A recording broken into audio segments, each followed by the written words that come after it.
What up, this is Rama Screen covering movies, TV, and entertainment, and here's my review of Knives Out. Hey, before you watch this review, please subscribe to my channel, press that like button, and ring that bell so you can get notified whenever I post new videos. And if you would like to help support this channel, please do so at patreon.com/ramascreen.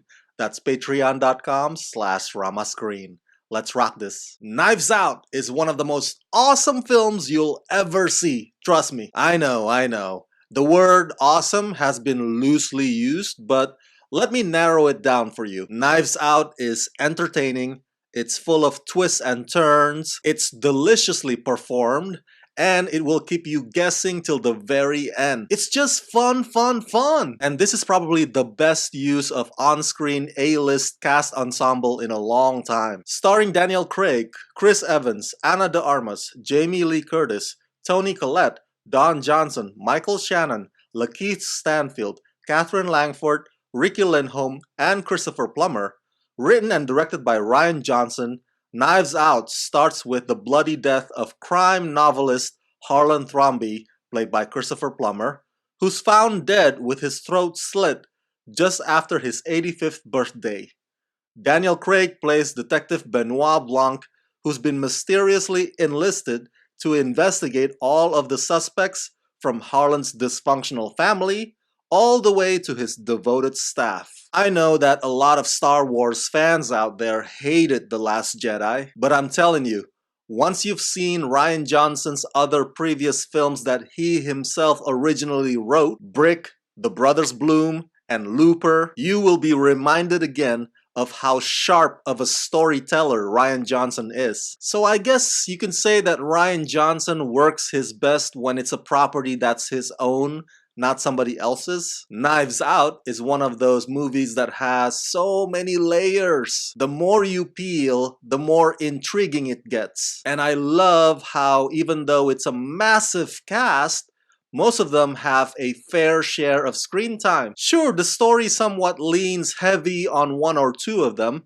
especially in its final 40 minutes. But if you are fans of any of these lovely actors, you would not come out complaining that you did not see much of him or her, because Rian Johnson has made sure that all their characters play a part in tangling up or complicating this web of lies. I love the house, by the way.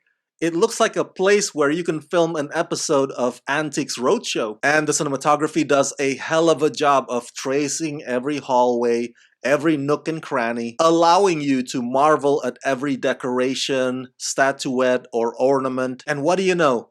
They also have a chair with literally a circle of collection of knives surrounding it, pointing at whoever sits in that chair. The section of that house becomes the most unorthodox interrogation room ever. Rian Johnson cleverly paces the film's 130-minute runtime so that each segment, as the story progresses, kind of messes with your theories, speculations, and expectations. I mean, just when you think that you have it figured out, curveball comes that turns it into something completely different once you witness the same scenario from a different perspective or a different angle. Rian Johnson is very careful in deciding when to reveal his cards. And the word eccentric doesn't even begin to describe all these characters. Daniel Craig in particular, with that heavy southern accent, which at first, I admit, kinda sounds weird hearing it coming out of his mouth, but it rolls off his tongue so nicely, he makes you want to hear more of it. And after years of playing Captain America,